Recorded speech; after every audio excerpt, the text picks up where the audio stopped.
बकरी चराने वाली चुड़ैल। रात के समय जंगल के अंदर एक चुड़ैल लड़की ढेर सारी बकरियों को जंगल में चराने के लिए लेकर जाती है। अरे मेरी प्यारी प्यारी बकरियों, जल्दी से अपना पेट भर लो। अगर किसी ने हमें देख लिया तो अच्छा नहीं होगा। चुड़ैल के कहने पर सभी बकरियां जंगल में चरने लगती हैं। वहीं दो दोस्त करण और अर्जुन रात के समय जंगल में लकड़ियां काटने के लिए आते हैं। अरे भाई अर्जुन, आज तो मैं ढेर सारी लकड़ियां काट के लेकर जाऊंगा। कल मुझे ज्यादा कमाई करनी है। अरे करण भाई, लकड़ियां तो तू तब काटेगा ना जब मैं तेरे लिए लकड़ियों को छोड़ूंगा। देखते हैं सबसे ज्यादा लकड़ियां कौन काटता है। वो दोनों जल्दी जल्दी लकड़ियां काटने लगते हैं, जिसके बाद अर्जुन एक गाना गाने लगता है। याहू, चाहे कोई मुझे जंगली कहे, याहू कहने को जी कहता रहे, हम प्यार के तूफानों में गिरे हैं, हम क्या करें, याहू। तभी अचानक से करण की नजर जंगल में एक बहुत ही भयानक चुड़ैल के ऊपर पड़ती है, जो अपनी बकरियों को जंगल में चरा रही थी। अबे जंगली की औलाद, सामने देख तेरी माँ खड़ी है। लेकिन मेरी माँ तो घर पर सो रही है, यहाँ कैसे आई? अबे साले, सामने देख कितनी भयंकर चुड़ैल है, अब क्या करें? जैसे ही अर्जुन की नजर चुड़ैल के ऊपर पड़ती है, वो उसे देखता ही रह जाता है। इतने में चुड़ैल अर्जुन को देख लेती है, जिसके कारण करण अर्जुन से कहता है, अर्जुन भाग भाग अर्जुन, अबे सामने देख चुड़ैल आ रही है, भाग अर्जुन, अर्जुन भाग। ये कहते कहते करण वहां से भाग जाता है, लेकिन अर्जुन चुड़ैल को देखकर डर के मारे वहीं खड़ा रह जाता है। अरे ये क्या, इसने तो मुझे देख लिया। अगर इसने गांव वालों को मेरे बारे में जाकर बता दिया तो गांव वाले मुझे इस जंगल से निकाल देंगे। अब ना चाहते हुए भी मुझे मजबूरन इसकी जान लेनी पड़ेगी। चुड़ैल अर्जुन को पकड़ लेती है और उसको मार देती है, जिसके बाद वो अपनी सभी बकरियों को इकट्ठा कर देती है और जंगल में ही उसका एक घर होता है, जहाँ वो अपनी सभी बकरियों को ले जाकर आंगन में बांध देती है, जिसके बाद वो अपने घर में चली जाती है। लेकिन करण गांव पहुंचकर गांव के सभी लोगों को चुड़ैल के बारे में बताता है। अरे काकी, मैंने जंगल में एक बहुत ही भयानक चुड़ैल देखी, इतने लंबे लंबे दांत उसके। मैं अर्जुन को भागने के लिए कहता रह गया, लेकिन वो मेरे साथ भागा ही नहीं। पता नहीं बेचारा अर्जुन किस हालत में होगा, कहीं कहीं चुड़ैल उसे खा तो नहीं गई होगी। अरे हाँ, मैंने भी कई बार चुड़ैल को उस जंगल में बकरी चराते हुए देखा है। हमें एक बार जंगल में जाकर अर्जुन को ढूंढना चाहिए, क्या पता वो बेचारा किस हालत में हो। जगदम्बा की बात सुनकर गांव के लोग मिलकर अर्जुन को जंगल में ढूंढने के लिए चले जाते हैं। काफी देर ढूंढने के बाद उन्हें जंगल के अंदर अर्जुन की लाश दिखाई देती है, जिसे देखते ही करण बुरी तरह रोने लगता है। हे भगवान, ये मेरे दोस्त अर्जुन के साथ क्या हो गया? उस चुड़ैल ने तो इसको मार दिया। गांव के सभी लोगों को अर्जुन की मौत का बहुत अफसोस होता है और बेचारा करण अपने दोस्त की लाश को गांव ले आता है, उसका अंतिम संस्कार कर देता है। ऐसे ही धीरे धीरे कुछ दिन बीत जाते हैं। हर रात वो चुड़ैल जंगल में अपनी बकरियों को चराने लगती है। एक दिन एक हरिया नाम का आदमी चुड़ैल का पता लगाने रात के समय जंगल पहुंच जाता है। आज तो कुछ भी हो जाए, इस चुड़ैल का पर्दाफाश करके ही रहूंगा। हरिया यहाँ वहाँ छुपकर देख रहा होता है, तभी वो चुड़ैल अपनी बकरियों को जंगल में चराने लगती है, जिसके बाद हरिया उसे देख लेता है। हरिया एक पेड़ के ऊपर छुप जाता है। थोड़ी देर बाद चुड़ैल सभी बकरियों को वापस ले जाने लगती है। चलो मेरी प्यारी बकरियों, अब हम घर चलते हैं, वरना गाँव के लोगों ने हमें देख लिया तो वो हमें जिंदा नहीं छोड़ेंगे और फिर ना चाहते हुए भी मुझे मजबूरन उन्हें मारना पड़ेगा। अच्छा, तो ये बात है, ये चुड़ैल इसी जंगल में रहती है। मुझे इस बात का तो पता लगाना ही होगा कि आखिर ये चुड़ैल इस जंगल में रहती कहाँ है। हरिया चुड़ैल का पीछा करते करते जंगल में एक झोपड़ी के पास पहुंच जाता है, जिसके बाहर चुड़ैल सभी बकरियों को बांध देती है और अंदर चली जाती है। यही सही मौका है इस चुड़ैल को पकड़ने का। ये सोचकर हरिया जंगल से वापस गांव में पहुंच जाता है और जगदम्बा के साथ पूरे गांव को इकट्ठा कर लेता है और उन्हें चुड़ैल के बारे में सब कुछ बता देता है। यही सही मौका है उस चुड़ैल को इस गांव से भगाने का। चलो गांव वालों, मिलकर उस चुड़ैल को यहाँ से भगाते हैं। लेकिन वो एक चुड़ैल है, अगर उसने हम में से किसी को कुछ कर दिया तो हम क्या करेंगे? उसके लिए मेरे पास एक रास्ता है, वो हमें कुछ नहीं कर पाएगी। चलो मेरे साथ, अपनी अपनी मशालें जला लो। जंगल में बहुत अंधेरा है, मशाल जलाकर ले जाएंगे तो चलने में आसानी होगी। हरिया की बात सुनकर गांव के सभी लोग अपनी अपनी मशालें जलाकर ले जाते हैं और जंगल में जाकर चुड़ैल को ढूंढने लगते हैं। तभी हरिया सभी को चुड़ैल की झोपड़ी तक ले जाता है, जहां उसकी झोपड़ी के बाहर उसकी कई सारी बकरियां बंधी होती हैं। रुक जाओ, शोर मत मचाना वरना चुड़ैल भाग जाएगी। तभी हरिया चुड़ैल की झोपड़ी का दरवाजा पीटते हुए कहता है, देख चुड़ैल, मैं जानता हूं कि तू इस झोपड़ी के अंदर छुपी हुई है, चल अब जल्दी से बाहर आ जा। हरिया की आवाज सुनकर चुड़ैल डर जाती है और वो कुछ नहीं कह पाती। तभी हरिया कहता है, देख चुड़ैल, अगर तू बाहर नहीं आई तो मैं तेरी इन सभी बकरियों को जलाकर राख कर दूंगा। बकरियों का नाम सुनते ही चुड़ैल अपनी झोपड़ी का दरवाजा खोलती है, जिसके बाद गांव के सभी लोग चुड़ैल को देखकर अचंभित रह जाते हैं। चुड़ैल कहती है, नहीं नहीं, मेरी बकरियों को कुछ मत करो। तुम इन्हें क्यों मारना चाहते हो? क्योंकि तूने हमारे गांव के लोगों को मारा है, इसलिए हम तेरी बकरियों को और तुझे भी मार देंगे। मैं तुम्हारे आगे हाथ जोड़ती हूँ, मेरी बकरियों को छोड़ दो। चाहो तो तुम मुझे मार दो। आखिर कौन है तू और इस जंगल में क्या कर रही है? ये कुछ दिन पहले की बात है। मेरा इस दुनिया में कोई नहीं था, मैं अनाथ थी। एक दुर्घटना के दौरान मेरे माता पिता की मृत्यु हो गई थी। मेरे माता पिता बकरियों को पाला करते थे और मैं उनके साथ ही बड़ी हुई थी। मुझे मेरी बकरियों से बहुत लगाव था, लेकिन एक दिन जब मैं जंगल में बकरी चरा रही थी, तब अचानक से मेरी बकरियां चढ़ते चढ़ते एक रेल की पटरी पर जा पहुंची। मैं उन्हें वहां से हटा रही थी, लेकिन सामने से अचानक ही एक बहुत तेजी से ट्रेन आई, जिसकी वजह से मेरी और मेरी बकरियों की मौत हो गई। लेकिन मरने के बाद मेरी आत्मा को शांति नहीं मिली, क्योंकि बकरियों को पालना मुझे बहुत पसंद था। इसीलिए मैं रात के समय बकरियां चराती थी, और अगर कोई मुझे देख लेता तो मैं उसे मार, जिससे कि तुम गांव वालों को मेरा राज पता न लग सके। देख चुड़ैल, जो भी हुआ उसमें तेरी कोई गलती नहीं, लेकिन तूने अपनी बकरियों के चक्कर में गांव के कई मासूम लोगों को मार दिया है, इसलिए तुझे अब यहाँ से जाना होगा। नहीं नहीं नहीं नहीं, मेरे साथ ऐसा मत करो। मैं अपनी बकरियों को छोड़कर कहीं नहीं जाना चाहती। गांव वाले चुड़ैल को वहां से जाने के लिए कई बार समझाते हैं, लेकिन चुड़ैल उसकी एक नहीं सुनती। जिसके बाद गांव वाले अपनी अपनी मशालें चुड़ैल और उसकी बकरी के ऊपर फेंक देते हैं, जिसके बाद चुड़ैल और उसकी बकरियां आग की लपटों में जलकर राख हो जाती हैं और उसे मुक्ति मिल जाती है। जिसके बाद गांव के ऊपर से चुड़ैल का साया हमेशा हमेशा के लिए खत्म हो जाता है।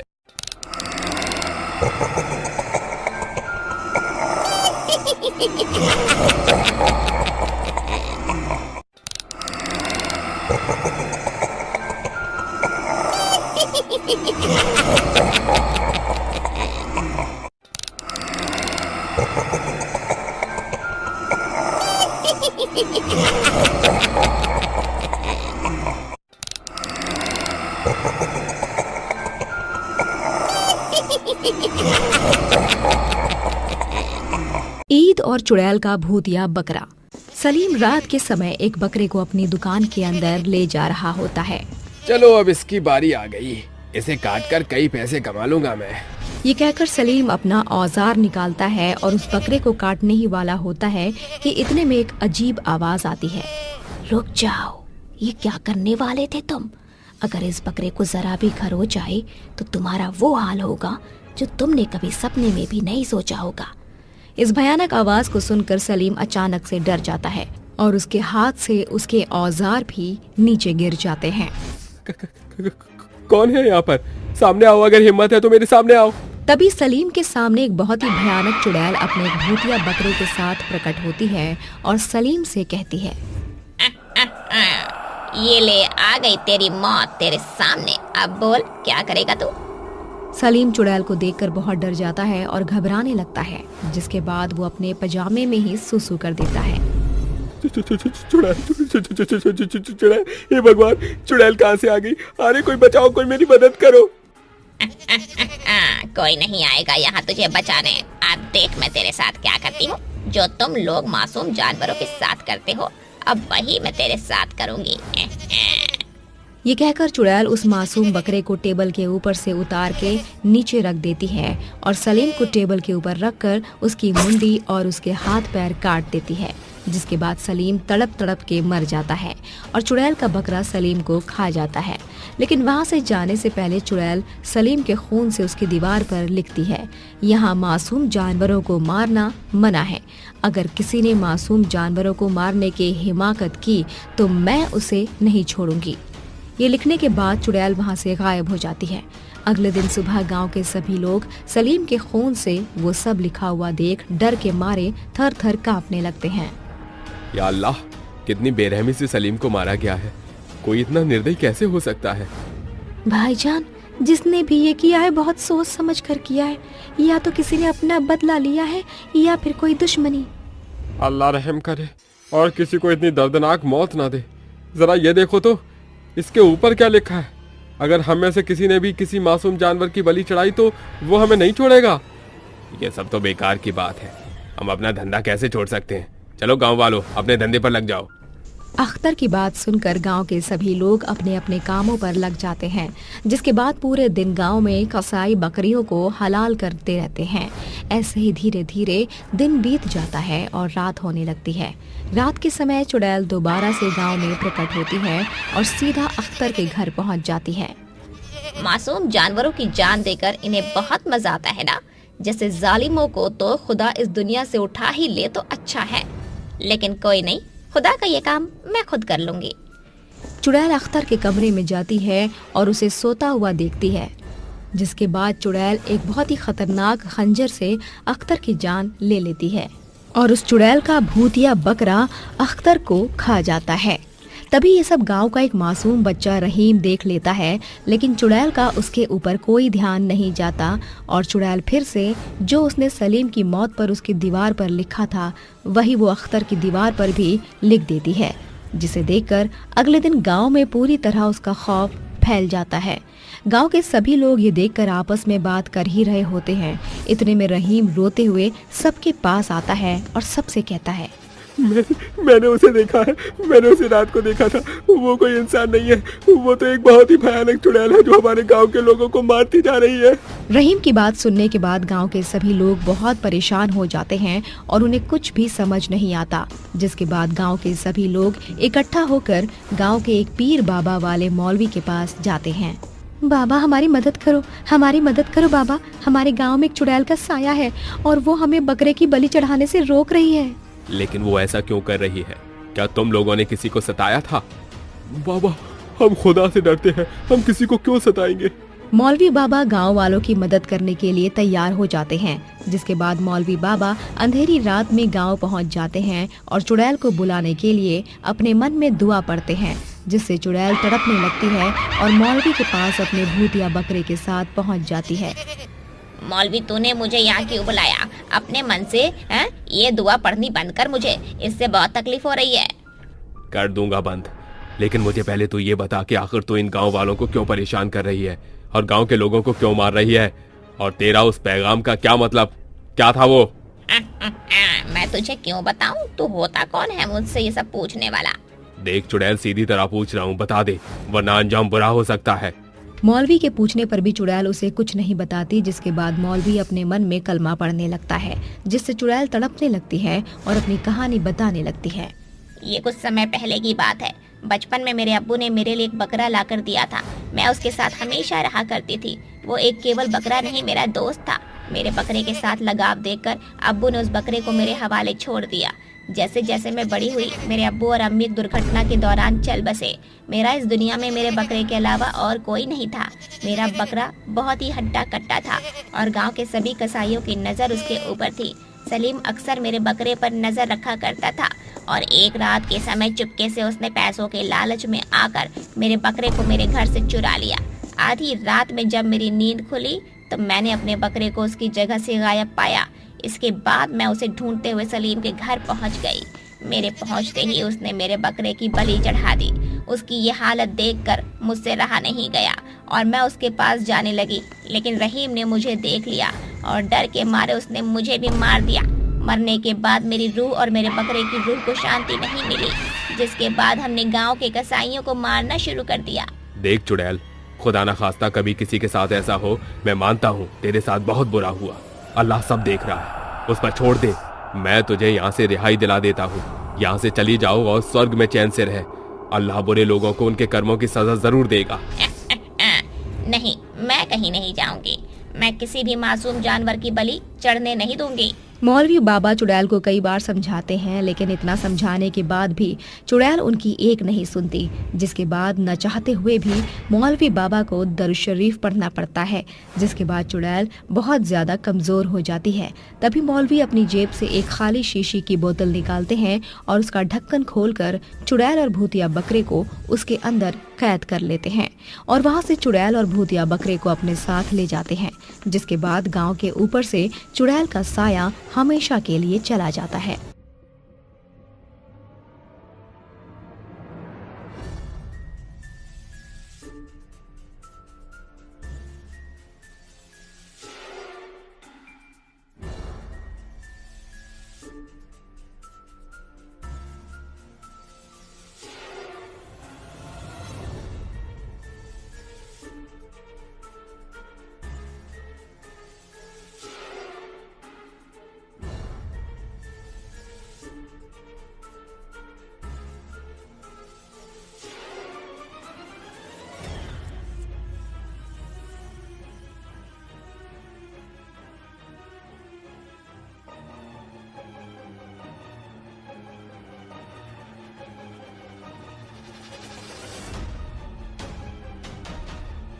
भूतिया सोने की गाय का गौशाला। वह पूर्णिमा की रात थी। आधी रात का समय था। चारों तरफ सन्नाटा था। दिन भर काम करके गांव के सभी लोग थक कर अपने घर में आराम कर रहे थे। जोर जोर से ठंडी ठंडी हवाएं चल रही थी। इतनी रात के अंधेरे में एक भयानक भूत और एक भयानक चुड़ैल हवा में उड़ते हुए एक गौशाला के अंदर पहुंच जाते हैं, जिसके बाद वह डर के मारे दो अलग अलग गायों के अंदर घुस जाते हैं। उन दोनों का मुंह भूत और चुड़ैल का होता है और बाकी पूरा शरीर गाय का। तभी वह दोनों आपस में बात करते हुए कहते हैं, शुक्र है हम बचकर वापस आ गए, नहीं तो आज तांत्रिक बाबा के हाथों हम हमेशा हमेशा के लिए मुक्त हो जाते। बस आज की रात के बाद वो हमारा कुछ नहीं बिगाड़ सकता। हम उससे अपना बदला जरूर लेंगे। चलो अब हमें अपने काम को अंजाम भी देना है। भूत और चुड़ैल गौशाला से निकलकर शमशान घाट पहुंच जाते हैं। आज पूर्णिमा की रात है, आज हमें वो शक्तियां प्राप्त हो जाएंगी। कुछ ही देर बाद चंद्रमा के अंदर से एक रोशनी निकल कर आती है, जो भूत और चुड़ैल के ऊपर पड़ती है, जिसके बाद वह दोनों सोने की गाय में बदल जाते हैं। आखिर हम दोनों को हमारी शक्तियां मिल ही गईं। चलो अब उसके घर चलते हैं जिसने हमारा ये हाल किया है। भूत और चुड़ैल दोनों मिलकर गांव के मुखिया के घर पहुंच जाते हैं, जहां वे खाना खाकर अपने कमरे में सोने के लिए जा रहा होता है। लेकिन तभी उसे बहुत जोर से टॉयलेट आता है और वह अपने घर से बाहर निकल कर आता है। जैसे ही वह बाहर आता है, उसके सामने एक भयानक भूत और भयानक गाय चुड़ैल खड़ी होती है, जिसे देखकर मुखिया की सिट्टी पिट्टी गुल हो जाती है। चुड़ैल बहुत, हे भगवान, तुम दोनों मेरी गिरफ्त से कैसे छूटे? मुझे अपनी आंखों पर विश्वास नहीं होता। तूने हमारे साथ बहुत बुरा किया, अब तुझे उसका परिणाम भुगतना होगा। ये कहकर चुड़ैल और भूत दोनों उसे मिलकर खाने लगते हैं, जिसके बाद वह उसे खाकर गांव के कुछ घरों के सामने जाकर अपने मुंह से सोने के सिक्के निकालने लगते हैं, जिसके बाद वह दोनों वहां से वापस गौशाला पहुंच जाते हैं। कुछ समय पहले की बात है। रामगढ़ नामक एक छोटे से गांव में एक हरिया नाम का आदमी अपनी पत्नी सावित्री के साथ रहता था। हरिया बहुत ही गरीब था। उसके पास एक रंगीली नाम की गाय थी, जिसका दूध निकालकर वह गांव में जाकर बेच दिया करता था। इसी के द्वारा वह अपनी रोजमर्रा की जिंदगी बिता रहा था। हरिया की गाय दूध बहुत ही गाढ़ा और स्वादिष्ट निकाला करती थी, जिसके कारण गांव का मुखिया हरिया से बहुत चिढ़ता था, क्योंकि हरिया की गाय जैसा दूध उसकी एक भी गाय नहीं देती थी। एक दिन वह गुस्से से अपने नौकरों से कहता है, अरे कामचोरों, मैंने तुम्हें इसलिए अपने पास नहीं रखा कि तुम दोनों मुफ्त की रोटी तोड़ो। अरे कुछ तो शर्म करो, और इन गाय की अच्छे से देखभाल करो। कम से कम कुछ तो दूध ढंग का मिले। पता नहीं वो कमीना हरिया अपनी गाय को क्या खिलाता है जो उसकी गाय इतना गाढ़ा दूध देती है। रामू और श्यामू को डांटने के बाद मुखिया वहाँ से गुस्से में चला जाता है और चुपके से हरिया के घर की ताका झाकी करने लगता है ताकि उसे ये पता चल सके कि हरिया अपनी गाय को चारे के अलावा क्या खिलाता है। लेकिन मुखिया को ऐसा कुछ दिखाई नहीं देता। उसे गाय के आगे केवल घास फूस और चारा ही पड़ा हुआ दिखाई देता है। तभी वह अपने मन ही मन सोचता है, क्यों ना मैं और गाय खरीद लूं, क्या पता इन गायों में ही कोई खराबी हो। ये सोचकर हरिया धीरे धीरे एक के बाद एक गाय खरीदने लगता है, लेकिन उसकी एक भी गाय गाढ़ा दूध नहीं देती। इस बात से मुखिया बहुत परेशान हो जाता है और एक दिन अपने मन में सोचता है, बहुत हो गया अब तो मुझे कुछ करना ही होगा। उस रात मुखिया गांव के लोगों से छुपकर काली पहाड़ी वाले अघोरी बाबा के पास जाता है, जिसके बाद अघोरी बाबा मुखिया से कहता है, तुम्हें हरिया और उसकी पत्नी को मारना होगा, जिसके बाद मैं उस गाय की आत्मा को तुम्हारी किसी भी एक गाय के अंदर डाल दूंगा और उसके बाद तुम्हारी गाय गाढ़ा दूध देगी और गांव के सभी लोग तुमसे ही दूध लेंगे। लेकिन याद रहे, तुम उन दोनों की आत्माओं को कैद करना होगा, नहीं तो वो भूत और चुड़ैल बनकर तुम्हें सताएंगे। मुखिया अघोरी की बात सुनकर आधी रात के समय हरिया के घर जाता है और दोनों पति पत्नी को चाकू से मार देता है, जिसके बाद वह उन दोनों की आत्माओं को एक मंत्र द्वारा बोतल में कैद कर लेता है। आखिर मैंने तुम दोनों को कैद कर ही लिया। आज के बाद तुम दोनों मेरा धंधा चौपट नहीं कर सकते। अब गांव में केवल मेरा ही दूध बिकेगा। उसके बाद मुखिया अघोरी बाबा के पास जाता है और जिसके बाद अघोरी बाबा गाय की आत्मा को मुखिया की एक गाय के अंदर छोड़ देते हैं, जिसके बाद वह गाय गाढ़ा दूध देने लगती है। अरे वाह, जैसा मैंने सोचा था बिल्कुल वैसा ही हो रहा है। अब तो मैं बहुत अमीर हो जाऊंगा। गाय के इतने गाढ़े दूध को देखकर गांव के सभी लोग बहुत खुश होते हैं और केवल मुखिया से ही दूध लेते हैं। ऐसे ही धीरे धीरे मुखिया पहले से भी 4 गुना अमीर हो जाता है और एक के बाद एक गाय खरीदने लगता है और एक बहुत बड़ी गौशाला के अंदर गायों को रखता है। वहीं दूसरी तरफ वह हरिया और उसकी पत्नी की आत्माओं को कैद करके एक तहखाने में बंद कर देता है। हरिया और उसकी पत्नी सावित्री बहुत ही नेक दिल के थे और वह गरीब लोगों की मदद किया करते थे। उनके साथ कभी कोई ऐसा करेगा उन्होंने ये सपने में भी नहीं सोचा होगा। एक दिन बहुत जोरों से आंधी तूफान चलने लगते हैं और जिसके बाद जोर की हवा बोतल पर लगती है और बोतल हवा के कारण नीचे गिरकर फूट जाती है, जिसके बाद हरिया और उसकी पत्नी सावित्री उसके तहखाने से आजाद हो जाती हैं। आखिरकार हम दोनों आजाद हो ही गए। हाँ, अब हमें अपनी मौत का बदला लेना चाहिए। हमने तो कभी किसी के साथ बुरा नहीं किया, फिर मुखिया ने हमारे साथ ऐसा क्यों किया? ये सोचकर वह दोनों मुखिया के कमरे में जाते हैं और उसे मारने की कोशिश करते हैं, लेकिन वह दोनों केवल आत्माएं थी, उनके अंदर कोई शक्तियां नहीं थी। जब तक पूर्णिमा की रात के समय चंद्रमा की किरणें उन दोनों पर नहीं पड़ती, वह दोनों गांव के मुखिया का कुछ भी बिगाड़ नहीं पाते। अब हम क्या करें? हमारा बदला कैसे पूरा होगा? हमें सब्र से काम लेना होगा और मुखिया की नजरों से बचकर रहना होगा, नहीं तो वो हमें फिर से याद कर लेगा। ये सोचकर वो दोनों छुप जाते हैं। ऐसे ही कुछ दिन बीतने लगते हैं, जिसके बाद मुखिया गांव वालों से गाढ़े दूध के डबल पैसे लेने लगता है। अरे मुखिया जी, पहले दूध 30 रुपए किलो था, लेकिन आपने तो सीधा ही आधा रेट बढ़ा दिया। 60 रुपए किलो दूध कौन लेगा भला? जिसे गाढ़ा दूध चाहिए होगा वो खुद ब खुद ले लेगा।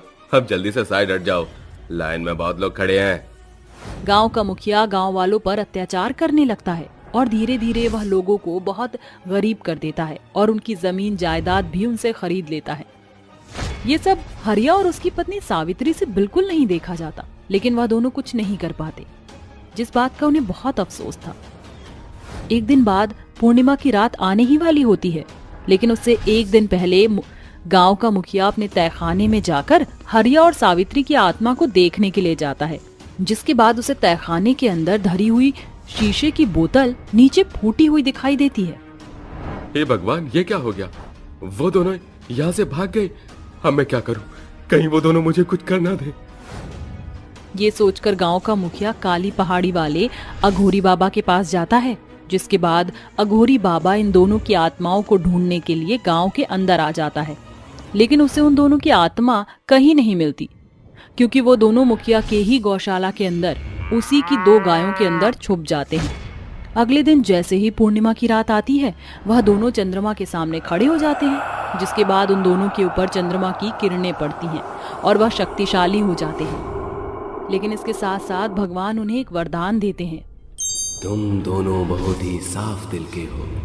मैं जानता हूँ कि तुम्हारे साथ जो भी हुआ बहुत गलत था, इसलिए मैं तुम दोनों को एक वरदान देता हूँ। आज से तुम सोने की गाय बनकर रहोगी, और जब भी पूर्णिमा की रात होगी, तुम दोनों अपने मुंह से सोने के सिक्के निकाल सकते हो और उनसे गांव के गरीब लोगों की मदद कर सकते हो। भूत और चुड़ैल दोनों ही भगवान का शुक्रिया अदा करते हैं, जिसके बाद वह दोनों अपना बदला लेने के लिए मुखिया के घर जाते हैं और उसे बहुत ही बेरहमी से मार देते हैं, जिसके बाद उनका बदला पूरा हो जाता है।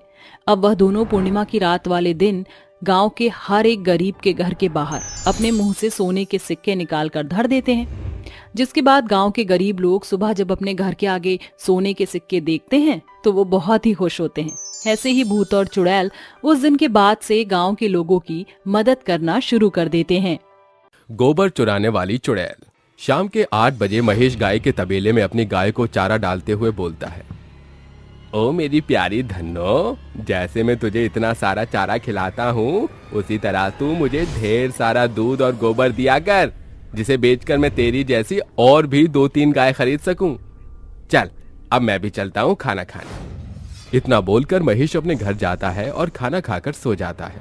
लेकिन तभी अचानक से उसके कानों में उसकी गाय के तेज रंभाने की आवाज आती है, जिससे उसकी आंखें खुल जाती हैं और वो बोलता है, अरे मैं अभी तो उसे इतना सारा चारा देकर आया हूँ, फिर धन्नो क्यों चिल्ला रही है?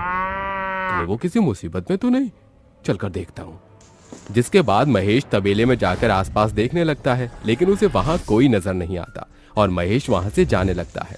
तभी अचानक से उसके सामने एक भयंकर चुड़ैल आ जाती है, जिसे देखकर महेश बहुत ज्यादा डर जाता है और बोलता है, कौन हो तुम और यहाँ क्यों आई हो? तूने मुझे नहीं पहचाना? बड़े अफसोस की बात है, मैं तेरी मौत हूँ और तुझे ऊपर पहुँचाने आई हूँ। छोड़ दो मुझे, मत मारो, मैंने तुम्हारा क्या बिगाड़ा है? बचाओ, कोई मुझे बचाओ, वरना ये चुड़ैल मुझे मार देगी। मूर्ख इंसान, कब तक तू अपनी मौत से भागेगा?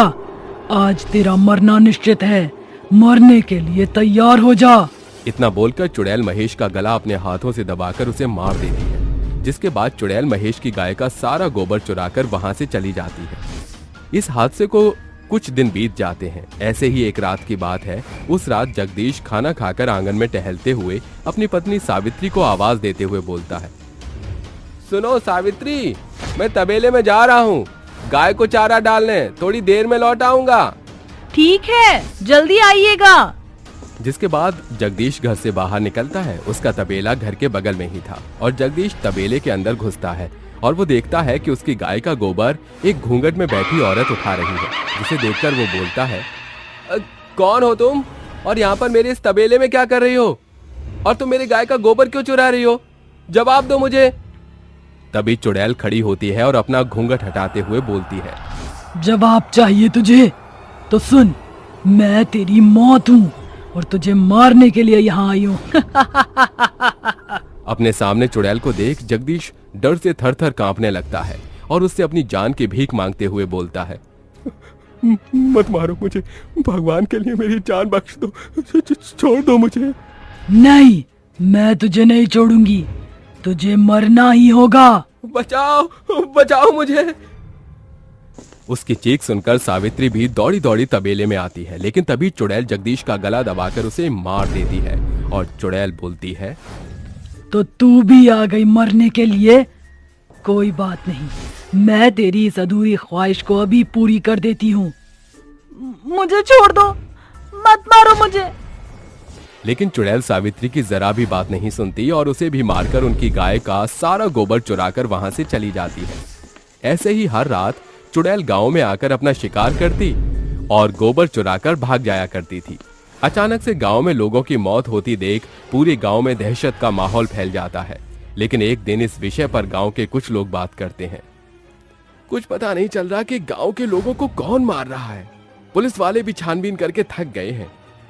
अगर ऐसा ही चलता रहा तो एक दिन ऐसा ना हो कि ये गांव इंसानों के बगैर बंजर धरती बन जाए।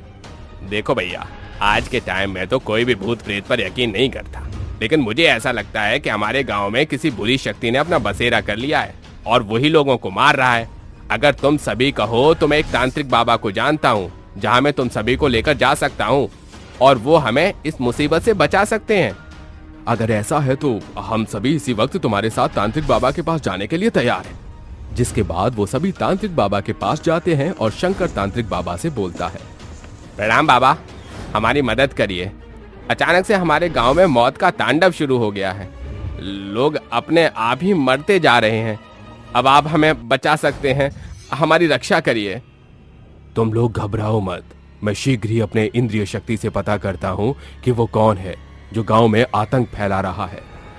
इतना बोलकर तांत्रिक अपनी आंखें बंद कर ध्यान लगाते हैं और थोड़ी देर बाद आंखें खोलकर बोलते हैं, तुम्हारे गांव के लोगों को एक चुड़ैल मार रही है और फिर उनकी गाय का गोबर चुराकर वहां से चली जाती है। वो इस गांव के एक भी इंसान को जिंदा नहीं छोड़ेगी, सबको मार डालेगी। बाबा, कोई तो उपाय होगा उस चुड़ैल को रोकने का।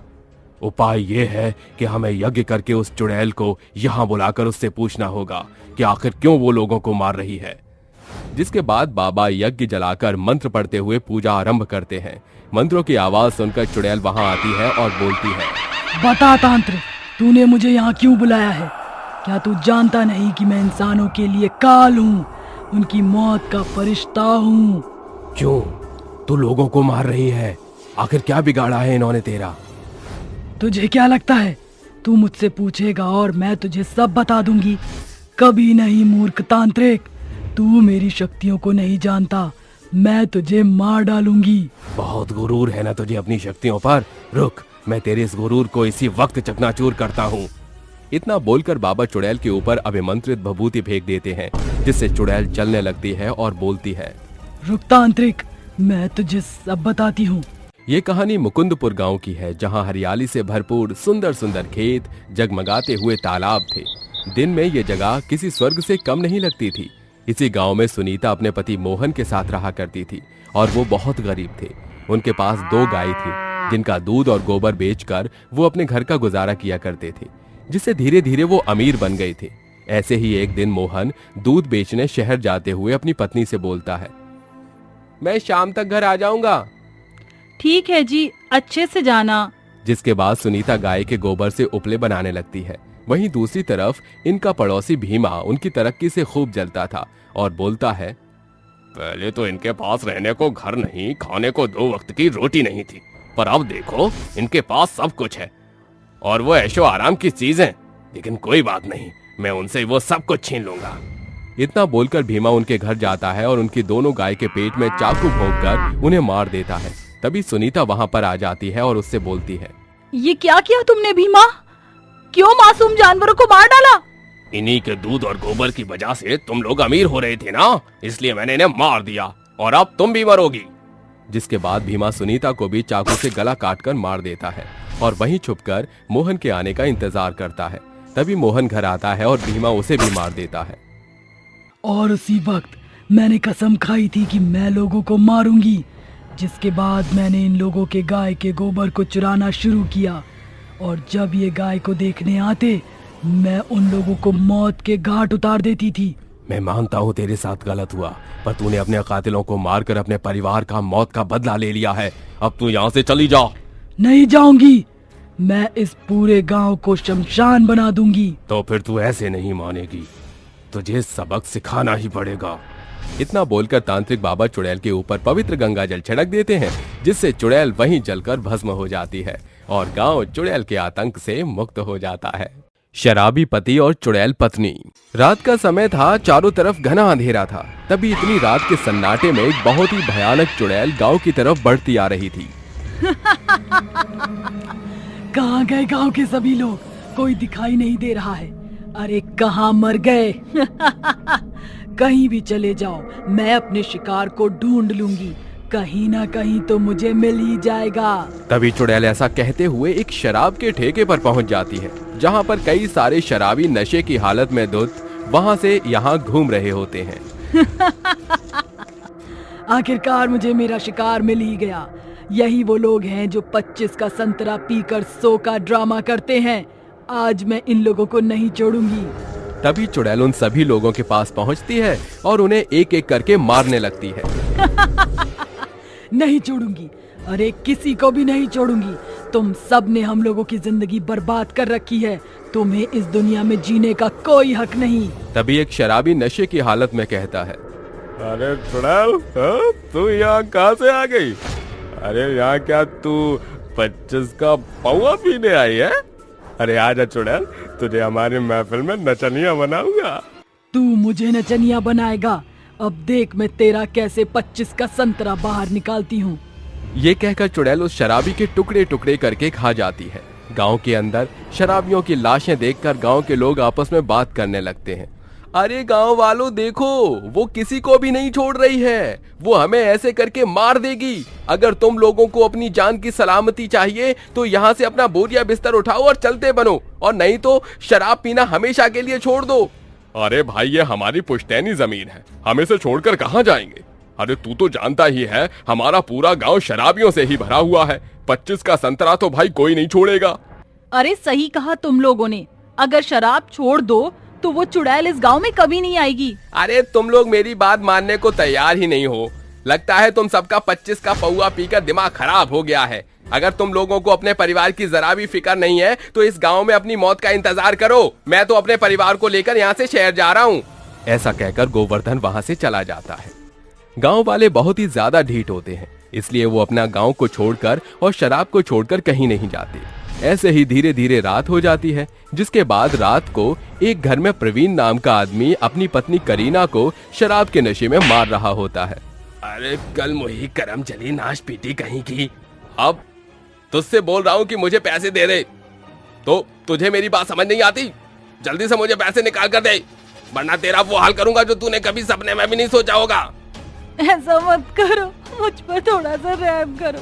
आखिर मैं तुम्हारी पत्नी हूँ, तुम मेरे साथ ऐसे कैसे कर सकते हो? कोई पति अपनी पत्नी को इतनी बेरहमी से मारता है क्या? जरा अपने बच्चों के बारे में तो सोचो। जो पैसे मेरे पास है मैं उनसे उनके लिए खाना लेकर आऊंगी। अबे खाना गया भाड़ में, तू मुझे पैसे दे, मैं 25 वाला पौवा पीऊंगा।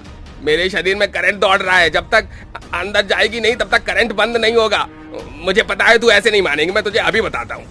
ऐसा कहकर प्रवीण अपने पास रखी छड़ी को उठाता है और करीना को मारने लगता है।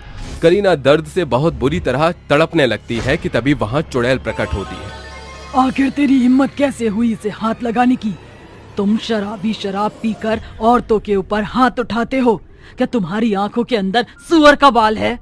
चुड़ैल को देखकर प्रवीण डर के मारे थर थर कांपने लगता है। चुड़ैल, हे भगवान, ये चुड़ैल कहाँ से आई? अब ये मुझे नहीं छोड़ेगी। चली जा चुड़ैल, मेरे पास मत आइयो। अगर तूने मुझे हाथ भी लगाया तो अच्छा नहीं होगा। शराबी नशे के कीड़े, तू मुझे धमकी दे रहा है? तेरी औकात नहीं कि तू मेरा कुछ बिगाड़ पाए।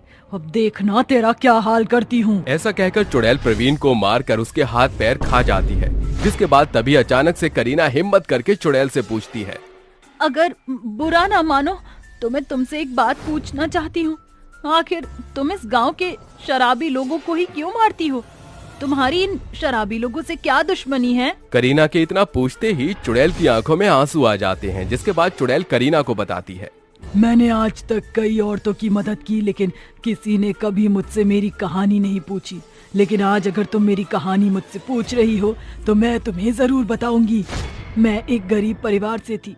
मेरे माता पिता बहुत गरीब थे। उनके पास मेरी शादी करने के लिए पैसा भी नहीं था। एक दिन मैंने पिताजी और अपनी माँ को बात करते हुए सुना, शकुंतला, अब कैसे होगी हमारी बिटिया की शादी? हमारे पास तो इतना पैसा ही नहीं है कि हम उसकी शादी कर सकें। ऊपर से आजकल के लड़के वालों की मांग भी बहुत ज्यादा होने लगी है। ऐसी भरी महंगाई में बिटिया के हाथ पीले करना बहुत ही मुश्किल होता जा रहा है।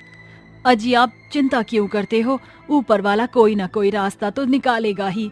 उसी समय हमारे घर एक पंडित जी मेरे लिए रिश्ता लेकर आए। अरे हरिया, एक नंबर का रिश्ता लेकर आया हूँ और उन्हें ना तो दान दहेज चाहिए और ना ही रुपया। बस उन्हें एक जोड़े में तेरी बेटी चाहिए। अगर तुम्हारी हाँ हो तो रिश्ता पक्का कर दूं। ऐसा रिश्ता देखकर पिताजी ने बिना सोचे समझे मेरा रिश्ता पक्का कर दिया। मेरा होने वाला पति शराब का ठेका चलाया करता था, लेकिन शादी होते ही उसे एक बहुत ही बड़ा लॉस हो गया, जिसकी वजह से हम बहुत ज्यादा गरीब हो गए और मुझे लोगों के घर में काम करके पैसे कमाने पड़े। वहीं दूसरी तरफ मेरा पति शराब बेच बेच एक बहुत बड़ा नशेड़ी बन गया। जो भी मैं कमाती थी वो मुझसे छीन लिया करता था।